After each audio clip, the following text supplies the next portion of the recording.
It is time for your Revelstoke Mayor Report with Mark McKee. Good morning, Mark. Morning, Sean. Morning, Milo. How's Mark? Good. Actually, really good. I didn't wear a flowered shirt today. But, not many people pull off flowered shirts. There's an art to it. Thought we could just talk about a few concerns that are ongoing here in Revelstoke. The highway's a disaster. It's been a trying year for sure, and everybody's looking outside and seeing how much snow we've got, and conditions are tough on the highway. But you'll remember for sure over the last couple of years, we've been talking about highways. We've been talking about getting the province to step up, bringing in traffic analyst, coroner, able to move and clear traffic debris after an accident so that traffic gets moving. And we've actually worked on a plan where the traffic is backed up, and having this community gridlocked because of an accident on the highway, quite frankly, is unacceptable. The whole community is being held up for ransom. Any emergency services can't access the other side of town. People can't get to work, can't get to their appointments, can't do what they normally do on a day-to-day basis because there's an accident on the highway. The plan is supposed to be it's supposed to be stopping traffic on the highway. Firstly, it's supposed to not allow traffic from Golden to carry in here and just bottleneck here. They're supposed to be stopping traffic on the perimeter of the community so that the Trans-Canada Highway intersection doesn't get gridlocked and people can't move freely back and forth. That's the plan that's fallen apart. It's unacceptable.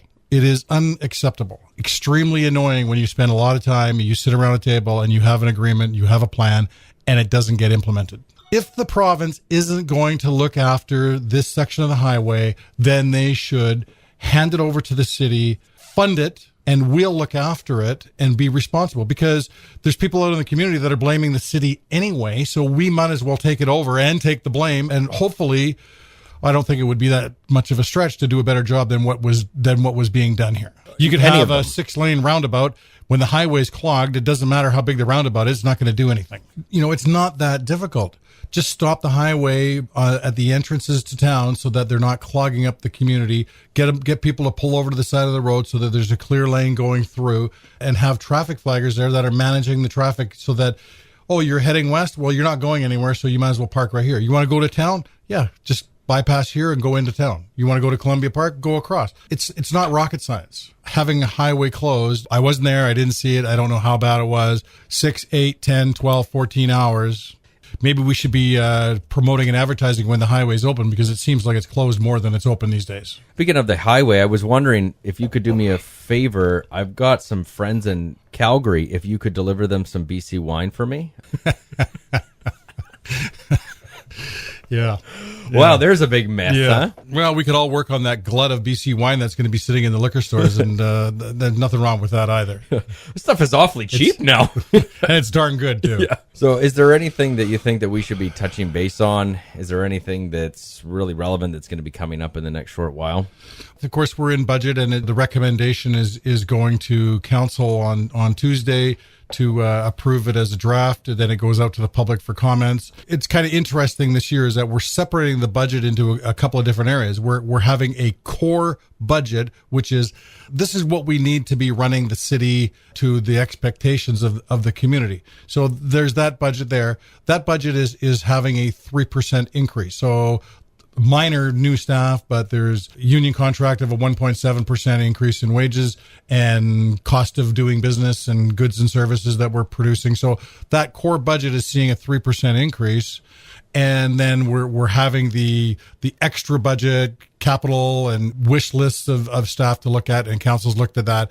That is going to add right now a 1.5% increase to residential on that. So we're talking a 4.5% increase to residential. Again, this is a draft, and we're looking for comments from the public. And I think that we're, again, still trying to maintain a better spread between business and residential. So business will have a 3.9% increase, I believe, is the recommendation. And again, residential 4.5. I believe that the report stated that it's the February 20th council meeting that members of the community can come out and express any questions or concerns that they might have in regards to the new proposed budget. It's going to be a special meeting for the public to come.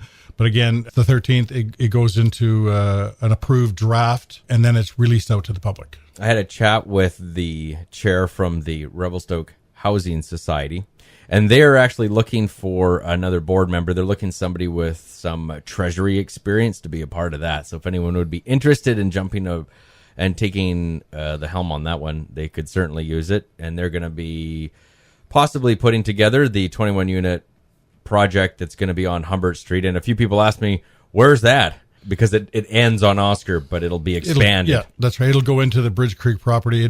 The easiest way to explain it, it's going to be behind the ambulance station. When I finished being mayor the first time, I always felt that affordable housing was an area that we didn't do a good job. We could have done better. We could have done more. We could have got things moving along. So I sat as chair of the Housing Society for, I don't know, 6 years or 7 years. We built the duplex, then we built the 12-unit townhouse development. It's an area that we're going to keep working on because affordable housing is going to be an issue in this town for a long time. So anybody that's concerned, that has ideas, that wants to help out, I would really encourage you. It's interesting, especially when there's a project, which is what's being worked on right now. Much needed service in the community. I was asked if it was zoned for vacation rental, and the answer is no. It's affordable housing. Yeah. It's not about vacation rentals. Actually, it's absolutely not zoned for vacation rental. So there's a whole bunch of criteria about being eligible for affordable housing, and you have to pass a means test, which is how much income that you or your family has, how much assets that you own, where are you deriving your income. And it could be working. It could be unemployment. It could be social assistance. It could be disability. Doesn't matter. What it's not designed for is people that want to come in here and spend the season and they'll just pay because it's a good rate. No, it's designed to help people in the community. That's why it's so important. Thanks, Mark. Thanks, Sean. Thanks, Milo.